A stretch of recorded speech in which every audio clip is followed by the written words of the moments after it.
கர்த்தர் நாமம் மகிமைப்படுவதாக.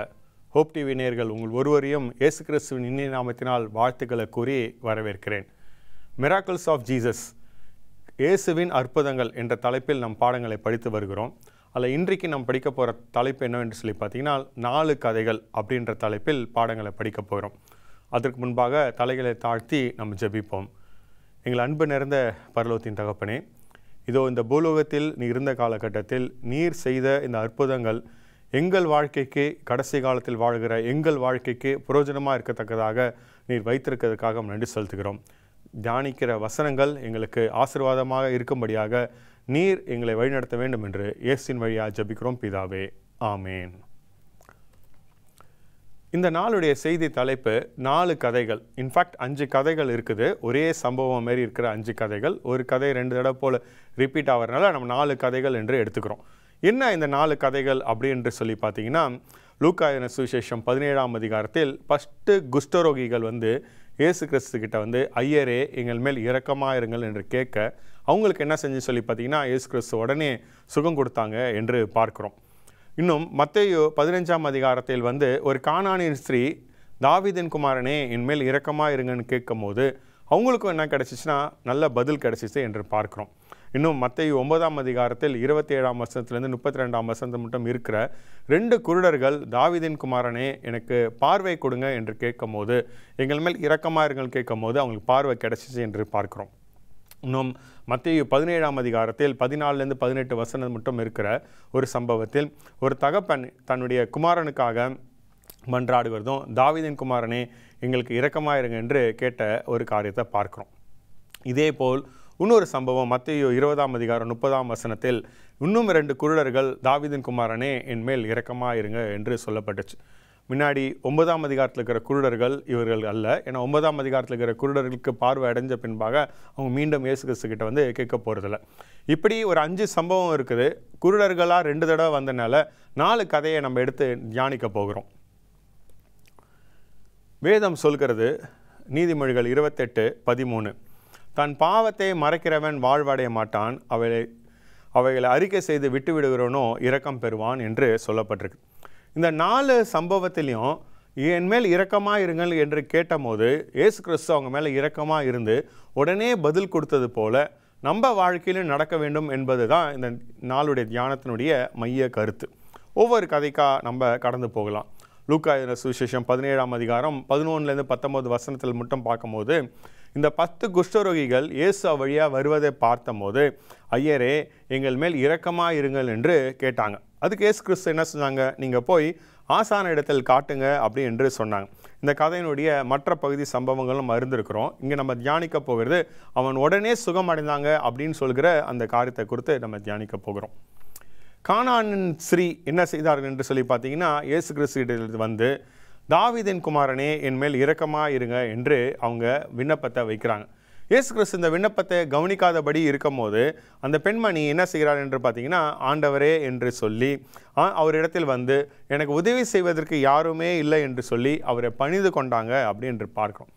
அப்போ இயேசு கிறிஸ்து அந்த பெண்மணிக்கிட்ட சொன்னாங்க, பிள்ளைகளுக்கு இருக்கிற ஆகாரத்தை எடுத்து நாய்களுக்கு போடுவாங்களா அப்படின்னு கேட்டபோது இந்த பெண்மணி தைரியம் கொண்டு, நம்பிக்கை கொண்டு, உற்சாகம் அடைந்து மேஜையிலேருந்து விழுகிற காரியத்தை நாய் தின்னுமே என்று சொல்லி அப்படி தனக்கு இரக்கம் கிடைக்கும் என்று நம்பி என்ன செஞ்சாங்கன்னா, அப்படி பேசும்போது இயேசு கிறிஸ்து சொன்னாங்க, இதோ உங்கள் விசுவாசப்படியே ஆக கடவுது என்று சொல்லி அந்த நிமிஷத்தில் அந்த பெண்மணியோட மகள் சுகமடைந்தாங்க என்று நம்ம பார்க்குறோம். நம்ம 3வது சம்பவத்துக்கு நம்மளோட கவனத்தை போக்கலாம். 3வது சம்பவம் பார்த்தீங்கன்னா மத்தேயு 9ஆம் அதிகாரம் 27ஆம் வசனத்தில் இருந்து 32ஆம் வசனம் மட்டும் இருக்குது. இங்கே என்ன 2 குருடர்கள் என்ன செய்கிறாங்க அப்படின்னு சொல்லி பார்த்தீங்கன்னா, இயேசு கிறிஸ்துவை பின்தொடர்ந்து என்ன சொல்கிறாங்கன்னு பார்த்தீங்கன்னா, தாவீதின் குமாரனே என் மேல் இரக்கமாக இருங்க என்று சொல்கிறாங்க. அப்போ இயேசு கிறிஸ்து அவங்களை அழைத்து கேட்குறாங்க, என்னால் இதை செய்யக்கூடும் என்று விசுவாசிக்கிறீங்களா என்று கேட்கும் போது அவங்க சொல்கிறாங்க, விசுவாசிக்கிறோம் ஆண்டவரே அப்படி என்று அவங்க அறிக்கை செஞ்சாங்க. அப்போ இயேசு கிறிஸ்து அவங்க கண்களை தொட்டு என்ன செய்தார் என்றால், உன் விசுவாசப்படியே ஆக கடவுது என்று சொன்னாங்க. அப்போது அவங்களுக்கு பார்வை கிடைச்சிச்சு என்று நம்ம பார்க்குறோம். 4வது சம்பவத்தை நம்ம கவனித்து பார்ப்போம் அப்படின்னு சொல்லி பார்த்தீங்கன்னா, மருப மலையிலேருந்து இயேசு கிறிஸ்து கீழே இறங்கி வந்த பின்பாக ஒரு தகப்பன் தன் மகனுக்காக மன்றாடுகிறார். மண்டியிட்டு சொல்கிறார், என்னோட மகன் சந்திரயோகியாக இருக்கிறான், அநேக நேரத்தில் இவனை நெருப்பில் தள்ளிட்டு தண்ணியில் தள்ளிட்டு அப்படி என்று சொல்லி இவனுக்கு நீங்கள் உதவி செய்ய வேண்டும் என்று என் மேல் இரக்கமாக இருங்க அப்படி என்று ஒரு விண்ணப்பத்தை வைக்கிறார். இது மத்தேயு 17ஆம் அதிகாரத்தில் 14லேருந்து 18 வசனங்களில் நம்ம பார்க்கலாம். அப்போ இயேசு கிறிஸ்து சொன்னாங்க, விசுவாசிச்சா எல்லாம் கூடும் என்று சொன்னாங்க. அதுக்கு அந்த தகப்பன் பதில் சொல்கிறாரு, ஆண்டவரே நான் விசுவாசிக்கிறேன், ஆனால் அவிசுவாசம் நீங்கும்படி எனக்கு உதவி செய்யுங்க அப்படி என்று சொல்லி ஒரு விண்ணப்பத்தை வைக்கிறார். இதே சம்பவத்தை மார்க் 9ஆம் அதிகாரத்தில் 24ஆம் வசனத்தில் பார்க்கலாம். இந்த 4 சம்பவம் என்ன? 10 குஷ்டரோகிகள் அவங்களோட பிரச்சனை மெதுவாக இறந்து கொண்டே இருக்கிறாங்க. அவங்க வச்ச விண்ணப்பம் என் மேல் இரக்கமாக இருங்கன்ட்டு, பதில் சுகமடைஞ்சிச்சு, சுத்தமானாங்க. கானானியர் ஸ்திரீ அவங்களோட பிரச்சனை என்ன? தான் மகள் பிசாசு பிடிச்சவளாக இருக்கிறாங்க. அவங்க என்ன விண்ணப்பம் வச்சுறாங்க? என் மேல் இரக்கமாக இருங்க அப்படின்று, பதில் என்ன? பரிபூர்ணமாக ஆனாங்க என்ற பதில் இருக்குது. 2 குருடர்கள் அவங்களோட பிரச்சனை என்ன? பார்க்க முடியல. அவங்க என்ன விண்ணப்பம் வைக்கிறாங்க? என் மேல் இரக்கமாக இருங்கன்னு விண்ணப்பம் வைக்கிறாங்க. பதில் அவங்களுக்கு பார்வை கிடச்சிச்சு. ஒரு குறிப்பிட்ட தகப்பன் அவன் என்ன செய்கிறான் என்று பார்த்தீங்கன்னா, தன் மகன் சந்திரயோகியாக இருக்கிறான், அதாவது மென்டல் டிஸார்டரோடு இருக்கிறான் என்றது ஒரு பிரச்சனை. என் மேல் இரக்கமாக இருங்க என்று சொன்னாப்புல அந்த மகனுக்கு என்ன கிடச்சிச்சின்னா பரிபூர்ணம் சுகம் கிடச்சிச்சு அப்படி என்று பார்க்குறோம். இந்த 4 சம்பவங்கள், 4 வகையான பிரச்சனைகள், ஒரே வகையான விண்ணப்பம், எல்லாருக்கும் நல்ல பதில் கிடச்சிச்சு. இதை நடைமுறைப்படுத்துவோம் என்றால், ப்ராக்டிக்கல் அப்ளிகேஷன் கொடுப்போம் என்று சொல்லி பார்த்தீங்கன்னா, குஷ்டரோகியை போல பாவம் என்ன பண்ணிச்சுன்னா நம்மளை தேவனிடத்தில் நம்மளை பிரிச்சிருச்சு, நம்மளை சக மனிதர்லேருந்து பிரிச்சிருச்சு, நம்மளை என்ன செஞ்சு வச்சுன்னா நம்மள இடத்துலேருந்தே பிரிச்சிருச்சு. ஒரு குஷ்டரோகி அவன் என்ன செய்ய வேணும்னு சொல்லி பார்த்தீங்கன்னா, அவன் எல்லாரையும் விட்டு அவன் ஊரை விட்டு கடந்து போய் இருப்பது போல பாவம் நம்மளை இப்படி ஆளாக்கிருச்சு. இதுலேருந்து எனக்கு விடுதலை வேணுமா அப்படின்னு சொல்லி பார்த்தா விடுதலை உண்டு அப்படின்றது தான் இந்த அற்புதம் நமக்கு பாடத்தை கற்றுக் கொடுக்குது. இந்த பெண்மணிக்கு ஏற்பட்ட நிலைமை, தன் மகள் பிசாசு பிடிச்சிருக்கிறாங்க, தனக்கு உதவி செய்வதுக்கு யாருமே இல்லைண்டு. ஒருவேளை நம்மளோட வாழ்க்கையில் நினைக்கிறோமா, நம்மளுக்கு உதவி செய்வதுக்கு யாருமே இல்லை, ஒரு வசதி படுத்த நபரால் எனக்கு உதவி செய்ய முடியாது, பண உதவி செய்ய முடியாது, என்னால் எந்த மருத்துவமனையும் எனக்கு உதவி செய்ய முடியாது, எந்த டாக்டராலையும் எனக்கு சுகப்படுத்த முடியாது, எனக்கு உதவி செய்ய யாருமே இல்லைன்னு நம்ம நினைக்கிறோமா? இந்த பெண்மணிக்கு கிடைச்ச உதவி நமக்கும் கிடைக்கும் என்று ஆண்டவர் நமக்கு வலியுறுத்தி சொல்கிறாங்க. இந்த 2 பார்வை இல்லாத நபர்களுக்கு என்ன பிரச்சனை அப்படின்னு சொல்லி பார்த்தீங்கன்னா, பார்க்க முடியல. ஒருவேளை நம்மளால் எதிர்காலத்தை பார்க்க முடியல, நம்மளால் கணிக்க முடியல அப்படின்னு சொல்லி பார்த்தீங்கன்னா, நமக்கு பார்வை தருவதற்கு ஜீசஸ் ரெடியாக இருக்கிறாங்கன்று இந்த அற்புதம் இருக்குது. ஒருவேளை இந்த தகப்பனுடைய சூழ்நிலை போல் இருந்தால் என்னது? தன் மகன் சந்திரயோகியாக இருக்கிறான், அந்த மகனுக்கு சுகம் வேணும்னு விரும்புகிறாங்க. அப்போ இயேசு கிறிஸ்து சொன்ன விஷயம், விசுவாசிச்சா உனக்கு நடக்கும்னு சொல்லும் போது இந்த தகப்பன் சொன்னது, விசுவாசிக்கிற ஆண்டவரே, ஆனால் அவிசுவாசம் நீங்கும்படி எனக்கு உதவி செய்யுங்கன்ட்டு. இந்த தகப்பனுக்கு ஏறிட்ட நிலைமை தான். நிறைய காரியங்களை விசுவாசிக்கிறோம், இன்னும் சில காரியங்களை விசுவாசிக்காமல் இருக்கிறோம். அதையும் விசுவாசிக்கிறதுக்கு எனக்கு உதவி செய்யுங்க ஆண்டவரே என்று சொன்னால் தேவன் உதவி செய்யாமல் போயிடுவாங்களா? இல்லவே இல்லை, உதவி செய்வாங்க அப்படி என்பதற்கு தான் இந்த அற்புதமும் நமக்கு அடையாளமாக இருக்கிறது. எப்படி இந்த உதவியை நான் பெற்றுக்கொள்ள வேண்டும், இதை புரிந்துக்கிறதுக்காக ஒரு நடைமுறை உதாரணத்தை நம்ம என்ன செய்யலாம் பார்க்கலாம். ஒரு உதாரணத்தை நான் சொல்கிறேன். ஒரு மனிதன் தவறு செய்கிறான், தவறு செய்யும் போது கைகளமாக பிடிக்கப்படுகிறான் என்றால் அவனை என்ன செய்வாங்க? போலீஸ் அரெஸ்ட் பண்ணுவாங்க. அரெஸ்ட் பண்ண மனிதனை கொண்டு போய் என்ன செய்வாங்க? மேஜிஸ்ட்ரேட் முன்னாடி நிறுத்தி அவனை என்ன செய்வாங்கன்னா ரிமாண்டில் வைப்பாங்க. இப்படி ரிமாண்டில் வச்சிருக்கிற மனுஷனுக்கு அவன் பக்கத்தில் இருக்கக்கூடிய காரியத்தை வாதாடுவதற்காக கோர்ட்டுக்கு அவனோட கேஸ் போகும். ஒருவேளை ஒரு பட்டணத்தில் அவனை பிடிப்பாங்க என்றால் அந்த டிஸ்ட்ரிக்ட் கோர்ட்டுக்கு அந்த கேஸ் போகும். இப்போ அந்த டிஸ்ட்ரிக்ட் கோர்ட்டுக்கு அந்த கேஸ் போகும்போது அவன் என்ன செய்வான்? தான் பக்கம் வாதாடுவதற்கு ஒரு வழக்கறிஞரை நியமித்து தான் செஞ்ச தப்புக்கு காரணங்கள் இதுதான் என்றும், இல்லை தான் தவறே செய்யவில்லை என்றும், சூழ்நிலையில் தான் தவறு செய்தான் என்றும், தவறு செய்வதற்காக தூண்டப்பட்டான் என்றும், எப்படியாவது அந்த தவறிலேருந்து விடுதலை பெற வேண்டும் என்று நிறையா பொய் சாட்சிகளும் சட்டத்தில் இருக்கிற ஓட்டைகளும் என்ன செய்வான்னு சொல்லி பார்த்தீங்கன்னா அவன் பயன்படுத்தி வெளியில் வருவதற்கான எல்லா முயற்சிகளும் செய்வான். தனக்காக வாதாடுகிற ஒரு வக்கீலை என்ன செய்கிறான்னா நியமிச்சிருக்கிறான். அந்த கோர்ட் என்ன செய்யுதுன்னா அவனை நல்லா விசாரணைலாம் செய்து சாட்சியங்கள்லாம் விசாரித்த பின்பாக தீர்ப்பு கொடுக்குற நாட்டில் அந்த ஜட்ஜி வந்து தீர்ப்பு கொடுத்துட்டாரு. விசாரணையின்படி எல்லாம் விசாரிச்சு முடிந்த பின்பாக இந்த மனிதன் குற்றவாளியே அப்படி என்று சொல்லி இந்த தப்பு செய்ததுக்கான தண்டனையான மரண தண்டனை இந்த நபருக்கு அப்படின்னு சொல்லி தீர்ப்பை என்ன செஞ்சிடறாருன்னா எழுதிடுறார். அப்போது இந்த மனிதனுடைய நிலைமை என்ன? இவனுக்கு இருக்கவே இருக்குது. அந்த டிஸ்ட்ரிக்ட் கோர்ட்லேருந்து அந்த ஸ்டேட்டுடைய ஹை கோர்ட்டுக்கு போகலாம். அந்த ஹை கோர்ட்டுக்கு அவன் என்ன செய்கிறான்னா போகிறான். தான் பக்கம் நியாயம் இருக்குது அப்படி என்று சொல்லி வாதாடத்தக்கதாக ஹைகோர்ட்டில் ஒரு அட்வொகேட்டை பிடிச்சி, ஒரு லாயரை பிடிச்சி வாதாடுகிறான். இங்கே இன்னும் நிறைய காரியங்களை என்ன செய்கிறான்னு சொல்லி பார்த்தீங்கன்னா, நிறைய கருத்துக்களை கொண்டு வந்து வச்சு, பாயிண்ட்ஸை கொண்டாந்து வச்சு, தன்னை எப்படியாவது என்ன செய்யணும்னா விடுதலாக வேண்டும் என்று போராடுகிறான். இப்படி போராடுகிற இந்த மனுஷனுக்கு முடிவு காத்திருந்துச்சு. இவன் குற்றவாளியே என்று தீர்ப்பு அளிக்கப்பட்டு இவனுக்கு மரண தண்டனை கொடுக்கப்படுகிறது. இந்த மனுஷனுக்கு வேறு என்ன வழி இருக்குது? டிஸ்ட்ரிக்ட் கோர்ட்லேயும் மரண தண்டனை கொடுத்தாச்சு, ஹை கோர்ட்லேயும் மரண தண்டனை கொடுத்தாச்சு. அப்போ என்ன செய்ய முடியும்? சுப்ரீம் கோர்ட், உச்ச நீதிமன்றத்தை நாண்டுகிறான். இங்கே ஒரு வக்கீலை அவன் தேர்ந்தெடுக்கிறான். அதுக்காக அதிக பணம் செலவழிக்கிறான், அதிக பிரயாசப்படுகிறான். எப்படியாவது வெளியில் வர வேண்டும் என்று அவன் ஆசைப்பட்டு என்ன செய்கிறான் என்று சொல்லி பார்த்தீங்கன்னா, அவன் இந்த வழக்கை வாதாடும்படியாக சொல்கிறான். எப்படியாவது இந்த வழக்கிலேருந்து அவன் விடுதலை பெற வேண்டும் என்றும், இல்லை குற்றத்தின் அடிப்படையில் கொஞ்சமாச்சும் தண்டனை வாங்க வேண்டும், அதிகபட்ச தண்டனை வரக்கூடாது என்று அவன் என்ன செய்யறான்? பல வகையான முயற்சிகள் செய்கிறான். ஆனால் இந்த முயற்சிகளும் தோற்கடிக்கப்பட்டு அவன் குற்றவாளி என்று நிரூபிக்கப்பட்டு உச்சநீதிமன்றமும் இவனுக்கு மரண தண்டனை கொடுத்துருச்சு. இப்போது இவனுக்கு வேறு என்ன வழி இருக்குது? என்ன வழி இருக்குது அப்படி என்று சொல்லி பார்ப்போம் என்று சொல்லி பார்த்தீங்கன்னா, இவனுக்கு ஒரு வழி இருக்குது. இவன் என்ன செய்ய முடியும்? ஜனாதிபதிக்கு கருண மனு எழுத முடியும். இப்போ கருண மனு எழுதும் போது தான் குற்றவாளி இல்லை என்று சொல்லி எழுத முடியுமா? இதோ டிஸ்ட்ரிக்ட் கோர்ட்டும் ஹை கோர்ட்டும் சுப்ரீம் கோர்ட்டும் என்ன பண்ணிச்சு? இவனை குற்றவாளி என்று உறுதிப்படுத்திச்சு. இவன் குற்றத்தில் கைங்கலமாக பிடிக்கப்பட்டிருக்கிறான். ஆனாலும் அவன் என்ன செய்ய முடியும்னு சொல்லி பார்த்தீங்கன்னா, தான் குற்றவாளி என்று ஒப்புக்கொண்ட பின்பாக தான் மேல் இரக்கம் காட்டுங்க அப்படின்னு சொல்லிட்டு அவன் என்ன செய்ய முடியும்னு சொல்லி பார்த்தீங்கன்னா, இந்த பிரசிடெண்ட் கிட்ட மனு கொடுக்க முடியும். இது ஒரு அற்புதமான முன் உதாரணமாக இருக்கிறது. தான் பாவத்தை அறிக்கை செய்து விட்டு விடுகிறவன் வாழ்வடைவான், அவன் இரக்கம் பெறுவான்.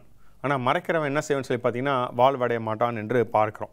இதோ நம்ம செய்கிற தப்புக்கு பிழைக்கு, கிறிஸ்துவ போல இல்லாத குணத்துக்கு நம்ம யாரையோ வச்சு வாதாடுவது போல இந்த தவறு வருவதற்கு காரணம் என்று சொல்லி சாக்கு போக்குகளை சொல்லி கொண்டிருப்போம்னு சொன்னால், இது என்னோட இயல்பு, என்னோட பரம்பரை இயல்பு, நான் வாழ்ந்த சூழ்நிலை இல்லை என்று சொல்லி பார்த்தீங்கன்னா, இப்படி தான் நான் பழகியிருக்கிறேன் என்ற சூழ்நிலையோ, இல்லை இப்படிப்பட்ட விதத்தில் நான் பிரெயின் வாஷ் பண்ணப்பட்டுட்டேன் என்று சொல்லியோ என்ன சாக்கு போக்கு பாவத்துக்கு சொல்லிட்டு இருப்போம்னு சொல்லி பார்த்தீங்கன்னா, நம்ம தோற்று தான் போயிட்டு இருப்போம்.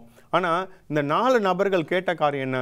என்மேல் இரக்கமாக இருங்க அப்படின்னு கேட்டது போல் நம்மளும் கேட்போம்னு சொல்லி பார்த்தீங்கன்னா, தேவன் நிச்சயமாக நமக்கு உதவி செய்வதற்கு தயாராக இருக்கிறாங்க. இயேசு கிறிஸ்து பிரசங்கம் செய்து கொண்டிருந்த காலகட்டத்தில் ஒரு குஷ்டரோகி ஓடியாந்து, ஆண்டவரே உங்களுக்கு சித்தம் இருந்தால் என்னை சொஸ்தமாக்குங்க என்று கேட்டான். இயேசு கிறிஸ்து சொன்னார், எனக்கு சித்தம் உண்டு, சொஸ்தமாகும் என்று சொன்னாங்க. இப்படியே ஜீசஸ் நம்மளை ஒவ்வொருவரையும் சுகப்படுத்துவதற்கு காத்துட்ருக்கிறார் என்பதை மறந்து விட வேண்டாம். நல்லா சாக்கு போக்கு நம்ம சொல்லிக்கிட்டு இருக்க வேண்டாம். ஜீசஸ் கிட்ட போய் நம்ம சரண்டர் ஆகுவோம். மனத்திருந்திய மைந்தனுடைய ஓமையை இயேசு கிறிஸ்து சொல்லும் போது என்ன காரியம் இருந்துச்சு? நான் குமாரன் என்று அழைக்கப்படுவதற்கு எனக்கு எந்த தகுதியும் இல்லை, எங்கள் அப்பா வீட்டில் நான் வேலைக்காரனாக இருப்பதுக்கு தான் எனக்கு தகுதி இருக்குது என்று சொல்லி அவன் என்ன செய்கிறான்னா, அப்பா வீட்டுக்கு புறப்பட்டு போகிறான். அவன் என்ன செய்யலான்னு சொல்லி பார்த்தீங்கன்னா, தான் நிலைமையை உணர்ந்து, நிஜத்தை உணர்ந்து அவங்க போகிறான். அப்பா தூரத்திலே பார்த்து ஓடியாந்து அவனை கட்டி அணைத்து, அவன் இப்படிப்பட்ட ஒரு விண்ணப்பத்தை வைப்பதற்கு வாய்ப்பே கொடுக்காதபடிக்கு அவனை மீண்டும் குமாரனாகவே நிறுத்துகிறார். இப்படி தான் நம்மளும் இயேசு கிறிஸ்துகிட்ட போகும்போது நம்மளை இயேசு கிறிஸ்து நடத்துகிறார் என்பதற்கு அழகான ஓமையாக இந்த உதாரணத்தை சொல்லியிருக்கிறாங்க. சாம்சங் இவன் என்ன செய்தான்? எல்லா தப்பும் பண்ணி கடைசியாக கடவுளால் கைவிடப்பட்ட ஒரு சூழ்நிலை இருக்கும் போது அவனுக்கு மீண்டும் கடவுள்கிட்ட ஒரு விண்ணப்பம் வைக்கிறான். இந்த ஒரு முறை ஆண்டவரே அப்படின்னு கேட்கும் போது வானத்துலேருந்து அவனுக்கு வல்லமாக வரவும் அவன் என்ன செஞ்சான்னு பார்த்தீங்கன்னா, உயிரோடு இருந்த நாட்களில் பிலிஸ்தர்களை கொண்டது காட்டிலும் மரித்த போது கொண்ட பிலிஸ்தர்கள் அதிகம் என்று பார்க்கிறோம். நம்ம தாவீது சொல்கிறாரு, have mercy upon me o Lord, according to the loving kindness have mercy upon me. உம்முடைய அன்பின்படி என் மேல் இரக்கமாக இருங்க அப்படின்ட்டு சொல்கிறாங்க. பலியாக விரும்பினா 1000 கொடுத்துருக்கலாமே அப்படின்னு சொல்லி, என் பாவி தான், இந்த பாவத்தில் எனக்கு விடுதலை கொடுப்பதற்கு எனக்கு மேல் இரக்கமாக இருங்கன்னு சொன்னால் தேவன் நிச்சயமாக இரக்கமாக இருக்கிறார்கள். எசேக்கியேல் 33:11 சொல்கிறது, துன்மார்க்கர் மரிக்கிறதுல என்னிடத்தில் பிரியமே இல்லை, என்னிடத்தில் ஜீவன் இருக்குது, வாங்க இஸ்ரவேல் வீட்டாரே என்னிடத்தில் வாங்க அப்படி என்று சொல்கிறத பார்க்குறோம். நான் பாவம் செஞ்சுட்டேன், நான் ஜெபிக்க முடியாது அப்படின்னு ஒரு எண்ணம் இருக்கும்னா அதுதான் ஜெபம் பண்ணுவதற்கு சரியான நேரம். நம்ம ஜெபிப்போம்னு சொல்லி பார்த்தீங்கன்னா தேவன் நமக்கு கண்டிப்பாக என்ன செய்கிறாருன்னா உடனே பதில் கொடுக்குறாரு. பாவத்தை உடனே என்ன செய்கிறாரு? மன்னிக்கிறார். ஒருவேளை நம்ம சொல்லலாம், எனக்கு மரணம் தான் தகுதி, ஆனால் நான் வாழணும்னு ஆசைப்பட்றேன், எனக்கு என்ன தகுதி இருக்குதோ அதை கொடுக்காம எனக்கு என்ன தேவையோ அதை கொடுங்கன்னு சொல்லும் போது தேவன் கொடுக்காம விட்டுருவாங்களா? ஏன் என்று சொல்லி பார்த்தீங்கன்னா, நான் எப்படி நடத்தப்பட வேண்டுமோ அப்படி இயேசு கிறிஸ்து நடத்தப்பட்டார். எந்த பாவத்துக்கு அவரிடத்தில் பங்கு இல்லையோ அந்த பாவத்துக்காக தண்டனையாக ஆனார். எந்த நீதியில் எனக்கு பங்கு இல்லையோ அந்த நீதியை எனக்கு கொடுத்தாங்க. எந்த அவமான மரணத்தை நான் சந்திக்கணுமோ அதை இயேசு கிறிஸ்து சந்தித்தாங்க. எந்த உயிருள்ள வாழ்க்கை நித்தியமான வாழ்கிற வாழ்க்கையில் எனக்கு பங்கு இல்லையோ அதை என்ன செய்கிறாருன்னா அவர் எனக்கு கொடுக்குறார் என்று பார்க்குறோம். இதுதான் இந்த கதையிலேருந்து நம்ம கற்றுக்குறோம். குஷ்டரோகம் தேவனை விட்டு நம்மளை பிரிச்சிருச்சு. பாவம் என்ன சொல்லி பார்த்தீங்கன்னா தேவனிடத்துலேருந்து நம்மளை பிரிச்சிருச்சு. இப்படி இருக்கிற சூழ்நிலையில் ஆண்டவரே என் மேல் இரக்கமாக இருங்கன்னு சொல்லி கேட்கும் போது தேவன் நிச்சயமாக நம்ம மேல் இரக்கமாக இருக்கிறாங்க என்பது இந்த அற்புதம் நமக்கு பாடங்களை கற்றுக் கொடுக்குது. அந்த பெண்மணிக்கு தன்னோட மகளுக்கு பிசாசு பிடிச்சதுலேருந்து நோயிலிருந்து சுகமளிப்பதற்கு யாருமே இல்லை என்று சொல்லும் போது, எந்த பேங்க்கும் இல்லை, எந்த ஹாஸ்பிட்டலும் இல்லை, எந்த நிர்வாகமும் இல்லை, யாருமே இல்லை என்று நினைக்கும் போது, அனைத்து மனிதனோட உதவியும் துண்டிக்கப்படும் போது, இதோ இயேசு கிறிஸ்து நான் இருக்கிறேன் என்று உதவி செய்வதற்கு அவர் வல்லவராக இருக்கிறார். யாக்கோப்பு என்ற மனுஷனுக்கு எல்லா பக்கத்திலும் நெருக்கடி வந்த போது யார் வந்து அவனை ஆசீர்வதிக்கிறதுக்காக வந்தார்? யாக்கோப்பு கேட்டார் அல்லவா, ஆசீர்வதிக்கவில்லை என்றால் உங்களை விடவே மாட்டேன் என்று போராடினார் அல்லவா? இதோ மனிதனுடைய உதவிகள் எல்லாம் துண்டிக்கப்படும் போது தேவன் நம்மளுக்கு உதவி செய்வதற்கு ஒரு பெரிய வாய்ப்பு என்பதை நம்ம மறந்துவிடக்கூடாது. இதோ அந்த பெண்மணி தாவீதின் குமாரனே என் மேல் இரக்கமாக இருங்க என்று கேட்டபோது இயேசு கிறிஸ்து அந்த பெண்மணி மேலே இரக்கத்தை காட்டி அந்த பெண்மணியினுடைய மகளுக்கு சுகம் கொடுத்தது போல நமக்கும் சுகம் கொடுப்பதற்கு தயாராக இருக்கிறாங்க. இந்த கண் பார்வை தெரியாத மனிதர்கள் எதிர்காலத்தை பார்க்க முடியல. இயேசு கிறிஸ்துவால் பார்வை கொடுக்க முடியும் என்று என்ன செஞ்சாங்கன்னா விசுவாசிச்சாங்க. இதை விசுவாசிக்கிற ஆண்டவரே என்று சொன்னாங்க. அப்படிதான் நம்மளாலையும் எதிர்காலத்தை பார்க்க முடியல. நமக்கு கவலையால் நம்மளுடைய கண் பார்வை குருடாக இருக்கிறது. நம்மளால் எதிர்காலத்தை கணிக்க முடியல. ஆனால் ஜீசஸ் நம்மளோட முடிவை ஆரம்பத்திலே பார்க்குறாங்கன்ற நம்பிக்கை நமக்கு வரும்படியாக அவரிடத்தில் போவோம் என்றால் நிச்சயமாக ஜீசஸ் நமக்கு அந்த பார்வையை கொடுக்கறதுக்கு தயாராக இருக்கிறாங்க. பரலோகத்தில் இருக்கக்கூடிய பிதாக்கு 1000 வழிகள் இருக்குது, அதில் ஒரு வழி கூட நமக்கு தெரியாமல் இருக்குதுன்றது உணர்ந்து ஆண்டவரே என் மேல் இரக்கமாக இருங்கள் சொல்லி கேட்கும் போது நமக்கு அப்படிப்பட்ட பரலோகத்தின் பார்வை கொடுப்பது எவ்வளோ நிச்சயமாக இருக்கிறது என்பதை நம்ம மறந்துவிடக்கூடாது. இந்த கதைகளெல்லாம் நீங்கள் பாருங்கள். வந்த நபர்கள்லாம் என்ன செஞ்சாங்க? அவங்களோட பிரச்சனையை உணர்ந்தாங்க. அந்த பிரச்சனைக்கு தீர்வு யார் என்றே பார்த்தாங்க என்று சொல்லி பார்த்தீங்கன்னா இயேசு கிறிஸ்து தான் தீர்வு என்று பார்த்தாங்க. அதுக்காக அவரிடத்தில் வந்து என்ன செஞ்சாங்கன்னா தன்னை பரிந்து பேசுவதற்கு தாங்கிட்ட ஒரு நன்மையும் இல்லைன்னு தெரிஞ்சபடினால் அவங்க கேட்டது என் மேல் இரக்கமாக இருங்கன்னு கேட்டாங்க.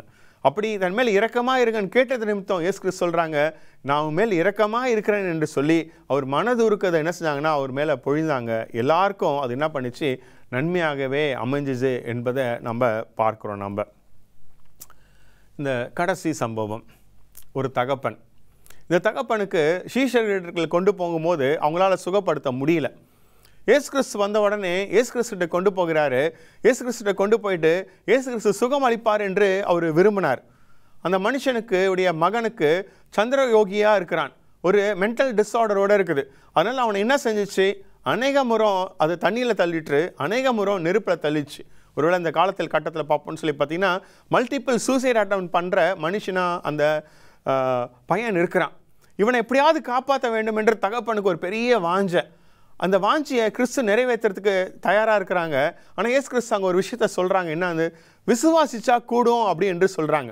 இப்படியே இன்னொரு சம்பவம் வேதத்தில் இருக்குது. ஒரு நோபல் ஆஃபீஸர் ஜீசஸ் கிட்ட வரார். யோவான் 4ஆம் அதிகாரத்தில் இருக்குது. அந்த தகப்பன் என்ன செய்கிறார் என்றால் இதோ தன்னோட மகனுக்கு இருக்கிற ஜுரம் விட வேண்டும் என்று வந்து நிற்கிறார்.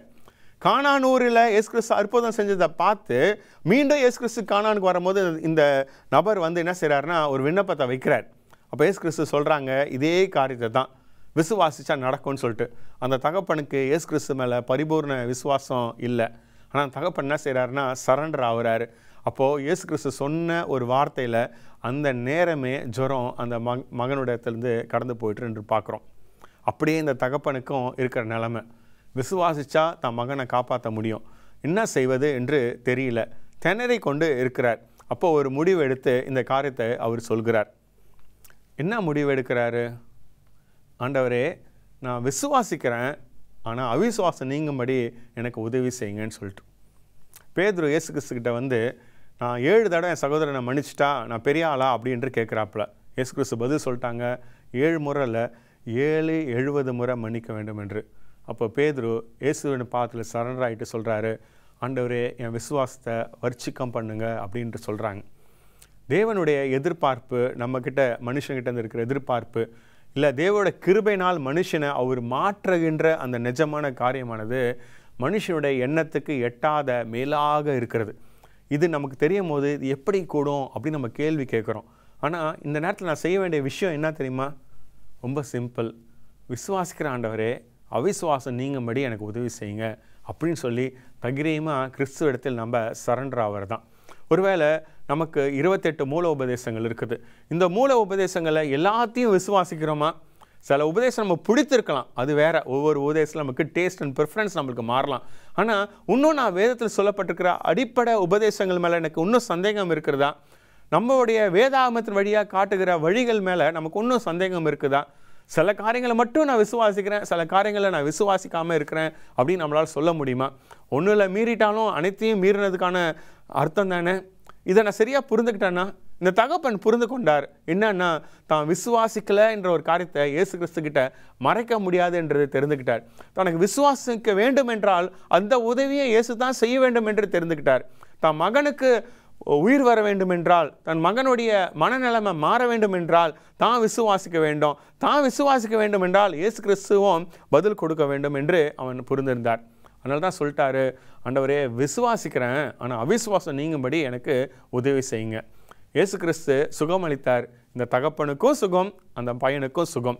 அதேமாரி அந்த ஜூபிஷ் நோயல் ஃபாதருக்கும் பார்த்தீங்கன்னா அவருக்கும் சுகம், தன் பையனுக்கும் சுகம். ஒரு வார்த்தை ஆனால் 2 சுகத்தை என்ன பண்ணிச்சு கொடுக்குது என்று பார்க்குறோம்.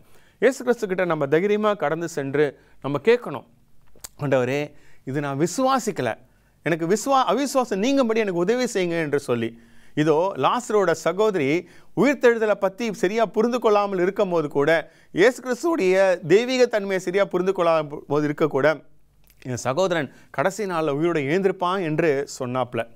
யோவான் என்ன செய்தார் என்று பார்த்தீங்கன்னா, வெறுமையாக இருக்கிற இயேசு கல்லறையை பார்த்து உயிர்த்தெழுந்துட்டார் என்ற ஒரு காரியத்தை கண்டு கொண்டார். இதோ உயிர்த்தெழுதலை பற்றின உபதேசம் அவருக்கு புரியாமல் இருந்தபோது கூட அதை கண்டு கொண்டார், அதை புரிந்துக்கிட்டார். அந்த துணி மடித்திருக்கிறத பார்த்து யாரும் சரீரத்தை தூக்கிட்டு போகலன்றதை என்ன செஞ்சார்னா புரிந்து கொண்டார். அதை மாதிரி நானும் புரிஞ்சுக்கணும்னு ஆசைப்பட்டு தேவனிடத்தில் போய் நான் என்ன செய்யணும், மன்றாடினா என் அவிசுவாசம் நீங்கும்படி தேவன் எனக்கு உதவி செய்ய வல்லவராக இருக்கிறார். இந்த நபர்கள் ஜெபித்த ஜெபத்தை நாமும் ஜெபிப்போம். நம்ம வாழ்க்கையும் தேவன் மாற்றி அமைக்கக்கூடும். நம்ம கடத்தலத்தில் செல்வோம், ஜெபிப்போம். எங்கள் அன்பு நிறைந்த பரலோகத்தின் தகப்பனே, இதோ எங்களுடைய இயலாமையை உணர்ந்து எங்கள் மேல் இரக்கமாயிருங்கள் என்று உம்மிடத்தில் மன்றாடுகிறோம். எங்களுடைய தகுதி மரணத்தையும் தண்டனையும் பெற்றுக்கொள்வதால் அன்றி வேறு ஒன்றும் இல்லை. ஆனால் உம்மோட நித்தியமாக வாழணும்னு சொல்லி ஆசைப்படுகிறோம். அந்த ஆசையை நிறைவேற்றி கொடுங்க.